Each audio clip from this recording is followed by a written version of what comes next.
Stephen, let's put things in perspective and talk a little bit about your work with regards to giants.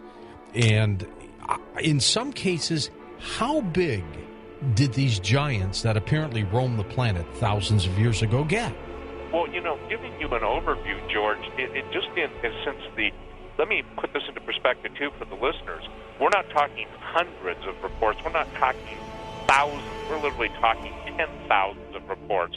Everything from skeletons being found and eyewitness accounts of everything from 17 feet all the way up to skeletons that have been found of 98 feet, which even syncs with some of the Greek myths of the Cyclops and other myths of not only Rome, the Babylonians. The Epic of Gilgamesh, we've got to go here because this is a fascinating story. Sure. When people have seen the Sumerian tomb and the Sumerian etchings in the different rocks and different structures, they always see these gentlemen that are giants holding lions by their rear hind legs. One of the most famous stories that, the mainstream world poo-pooed was the fact that there was a gentleman named Gilgamesh. Gilgamesh was written by a Middle Eastern scholar 2,500 years before the birth of Jesus Christ, and it commemorated the life of the ruler of the city of Uruk, U-R-U-K, which we get the name Iraq from. Mm-hmm. Now, what's fascinating about that, everybody poo-pooed this, they'll accept the fact that it was, the poem or a narrative maybe from that time, but there was no such thing as giants. There's no such thing as two-thirds God, one-third human. But a German-led expedition discovered what was thought to be the entire city of Uruk, including where the Euphrates River once flowed. And what's fascinating is they found the tomb of Gilgamesh. This was carried on the BBC on April 29, 2003.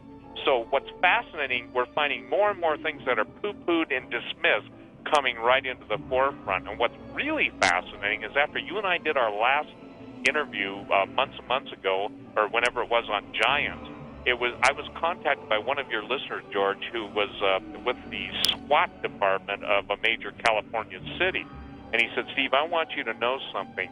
He said, I was listening to you and George talk tonight, and I was out hunting in the Sierra Nevadas. And he said, I heard and saw something come through the trees with such a shrill scream. He said, it made my hair stand on end. He says, I don't scare easily.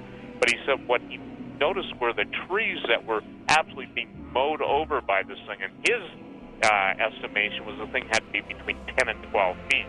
So this is, a fascinating story. We start pulling all the stories together. Most people don't understand that some of the most famous people in history were in the 8 and 9 foot realm. Let me give you a good example. Sure. And also, do you remember the email we got also from a soldier in Afghanistan where they were chasing this giant into a cave? Remember? I'll let you talk about that in a moment. Go ahead.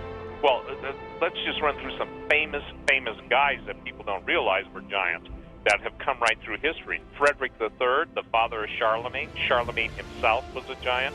King Arthur was believed just to be fantasy until his tomb was found in the history and the historic records of it.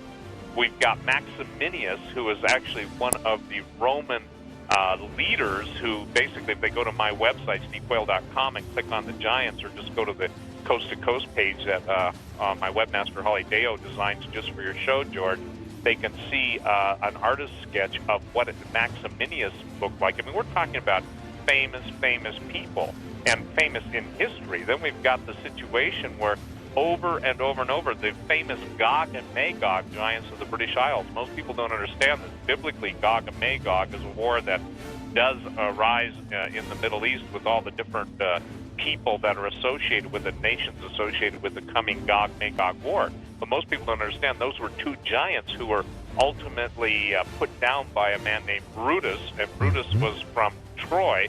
And most people would find this fascinating, that the word London means New Troy. So we've got words that have passed into our usage. We've got all of the fascinating British Isle myths. Jack the Giant Killer, Jack and the Beanstalk. Jack was an individual in the folklore that basically was the one that took on the giants. We've got Pin McCoo. We've got Bran. We've got all of these heroic figures. And some of these guys, and whether people want to acknowledge it or not, we're talking, sometimes 30 and 40 feet tall. 30 and 40 feet tall. My gosh. That might explain if they were around during the era of the pyramids. Maybe then I could understand how they could move those blocks. Well, absolutely. If you go to Baalbek, and what's fascinating about this is the greatest megalithic structures in the world. Some of these things weigh, like, for instance, in Baalbek, which is in the Bekaa Valley, what's fascinating is the stone of the pregnant woman weighs 1,000 tons, and it's perfectly quarried. And most people can't even begin to imagine that giants of that size have phenomenal strength. For instance, 1699, here's an interesting guy, William Joyce. King William invites him to Kensington Palace, and Joyce lifted a ton, easily, 2,000 pounds. The king had a weight made for him. And then if that wasn't enough, Joyce could uproot large trees by pulling them up by the roots. You got to put a tractor on them. And, I mean, this is all history recorded stuff. And then if that wasn't enough, the king put teams of horses to pull on Joyce with a rope that he had specially made, and the team of horses couldn't absolutely pull this guy. And this guy was only about 9 feet tall. We've got Makhno, the Russian giant, in contemporary times, 9 feet 3. We've got Iseret, the giant who was, these are all people from history, 20 feet tall. And what's fascinating, when you get to the Bekaa Valley, the Valley of the Rephaim, or the Valley of the Giants, you go to Hebron. These are all Middle East, the cities that are in the news right now. Right. That was the city of the numerous Anakim giants, or the Canaanites. And what's fascinating about this is, you and I talked about this on one of your shows, is that Pursuit magazine, is no longer in publication, 1973, stated that giant human skeletons were found with horns. Now, another coast-to-coast listener who was listening to us in Fiji called me after the show that we did about a year ago, and unfortunately, I think he died in the that bombing in Fiji. But the point is, he said, Steve, we have a 12-foot giant with horns. Now, again, people think, oh, this is just crazy, blah, blah, blah. You could maybe dismiss 3, 5, 100, 200 stories, but when they're independent and they come from every corner of the world, they come from every nook and cranny, every tribe, the central theme is that the gods came, had sex, the gods, the fallen ones, came, had sex with earth women, produced giants which became the mythological heroes of old. And we've seen now, we're getting reports, George, of these entities coming out. In Brazil, for instance, what are called the Corinacores. In 1970, there was a film that was made about these guys, and I think it was called something like Hidden from Man, or no, the tribe that was hidden from man. And apparently these were all over the planet, right? All these over giants. the planet. There is no place that is exempt from skeletal remains. There's just no place I've been able to find. You go to the tip of South America, Patagonia. You've got, obviously, all of the circumnavigators from Magellan, Vespucci. You've got Coronado, De Soto. You've got all of the guys that were out looking for the gold and the Fountain of Youth, and the people that sailed around the world, all encountering them. I got to share this with you.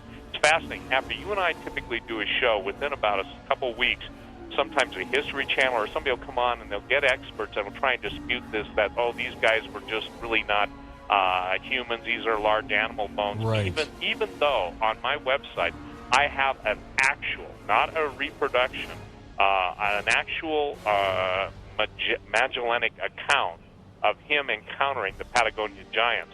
And these weren't just guys. Patagonia, by the way, means big feet.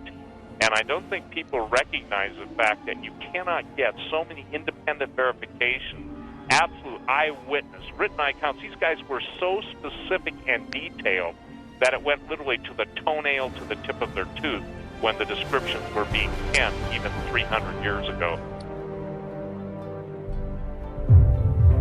Fee, fi, fo, fum. Ask not whence the thunder comes. For between heaven and earth is a perilous place, home to a fearsome giant race who hunger to conquer the mortals below, waiting for the seeds of revenge to grow.